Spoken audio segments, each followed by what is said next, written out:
This is my 3/4 drive. I'm just going to do them, you know, so that I can feel they're tight, and then we'll crisscross them. I've already done these two, as I said. So 1, 2, 3, 4. So I'm going to get about 1/4 of a turn. Yep. About 1/4 of a turn. Yep. 1/4 of a turn. And 1/4 of a turn. And just do them. Yeah. They're not even actually moving. Yeah. And that's our gearbox in. Right. Before we cut from this video, these shims on here move your outer clutch bell in and out. So what you've got is you want the chain to run straight. So when you put that on, if we just slide it on for the time being, so you get the idea, and I'll show you how to do this when we put the chain on. What you actually want is these sprockets, that edge there, to match up with that edge there. So let me get a screwdriver so I'm not pointing fingers. So that edge needs to be from this point and this point. So you put a straight edge across like a ruler. I'll show you when I do it anyway. And you measure down with that part into there from the straight edge. Basically you want to get them, so if it's, say it was 5mm, the other side on the sprocket needs to be 5mm, and you know your gears are running true. If they're out in any way, then you need to start shimming it. So it's a lot, that's one point that a lot of people dodge doing for some reason, and you'll get your clutch instead of being in a line will be pulled or that way, and you'll get gear wear and chain wear there. I mean, look how easy that's turning. It's not even bolted up. Absolutely lovely. Might get good at this one of these days. What you're tightening this down with as well, I'm not doing it at the moment because I need to clean the chain up, but you don't need to replace it with a new one, but that goes over the raised part on the Spider. There's a raised part, and then you've got your nut will go on, and then you tighten that down. There we go. It's fighting me, but it does go on. I've had it on. There you go. Again, don't ever full stack because you'll cross thread it. And there's our clutch in. Like I say, tonight I want to soak the clutch plates overnight before I build this, and then we can do our chain guide. I'm starting to get quite into this now. It's you know, it shows you that there's a lot of hard work to do before you start getting the glory. Chuck them old rags out because they're dirty.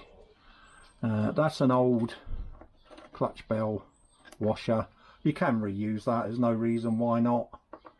I have done in the past, it's just I've got a new one. So the different shim sizes, if I don't know if you can see all them, they're 3 different shim sizes, and what you can actually do is you can bring this in or bring it out to match this sprocket. That's going to be quite hard to turn over. I mean, I've got a host of them, again different sizes. When you've taken engine apart, the shim, it's already shimmed up for you, so as long as you don't lose a shim, you should be hunky-dory with it. But I mean, for the first time in all the videos, you can actually see it starting to come together. Now you can take off the rear hub puller, you know, the MB tool, if you want. I'm leaving it on at the moment until everything's in on here. It can't move past where the gearbox end plate is anyway. It's just preference, I suppose, just leave it on. till you need to take it off basically. But like I say, you know, that's turning over is easy. It's unbelievable really how good you can get them to turn. And we've got a little bit of play in the shim, so it's not stuck. Gearbox end plates on.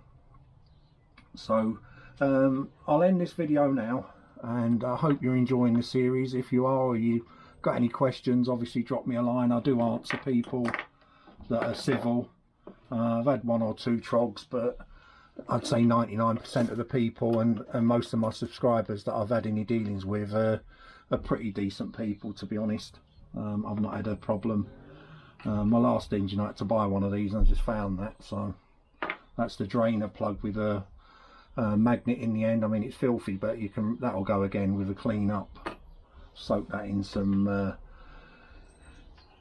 spirits or whatever, and the grease will dissolve out of that, and it'll be good to go, or even just keep as a spare. But as I say, we've got the next video will be this chain, how to you know, adjust the chain to track properly.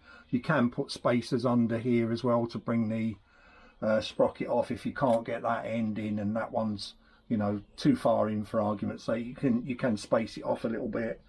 I won't go too mad on that end because you know, it's a lot of weight on the crankshaft as it is, but you have to do what you have to do to get the chain running nice.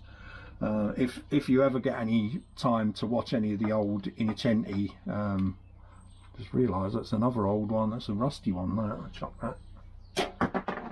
Well, it's gone on the floor, not in the bin. If you want to get any time to watch any of the old Innocenti workshop videos, they're hammering things, and you know, they're not all rubber hammers. Let's leave it at that. So that's teaching the workshop guys in the 50s and 60s how to you know, how to set their engines up, how to build them, etc. So you can use hammers. I wouldn't, you know, stuff like this where you're just tapping something down and you want it to go square, I won't worry about that. But anything to do with the crankshaft, hammer is like the worst thing in the world you can do, is hammer any part of the crankshaft, unless you know what you're doing if you're balancing it. We got a good crankshaft in there anyway, which was level and true. It came out of a running 200 bike, so there's no reason why you know, it would go out overnight putting it in, sort of thing. So that's the reason why I used the 200 crank. I was trying to build the engine as cheap as possible, and I did think I'd got a lot more parts than I actually have got. So you know, lying around, I've taken probably about 50 Lambretta engines apart and build them up. I've had countless others. I've probably had about, without exaggeration, probably about 250 Lambrettas over the years, and that's not even counting the Vespers I've had. So yeah, I'm going to end this video now. Like I say, I want to soak the cork plates overnight, and then I'll come back tomorrow. It's bank holiday Monday tomorrow, so I'll stick the clutch in, stick the chain on. We'll get the chain aligned, and you know, and see how nice and easy it turns.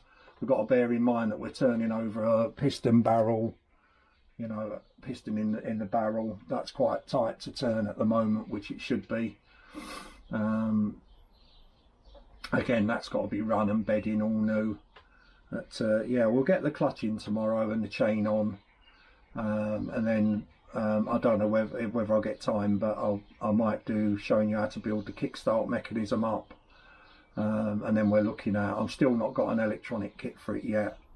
They're either out of stock, or I keep getting outbid again like I did with the gearbox. But you know, I've just persevered with the gearbox and put a bid in at the end, and lo and behold, lucky enough to get it, I suppose. I don't know, eBay. Like I said to you before, I did have a brand new one on order from India, which due to the COVID is being cancelled. They cancelled the order, so, or they gave me the option to wait, and I've been waiting for some fence panels for over a year, but I digress.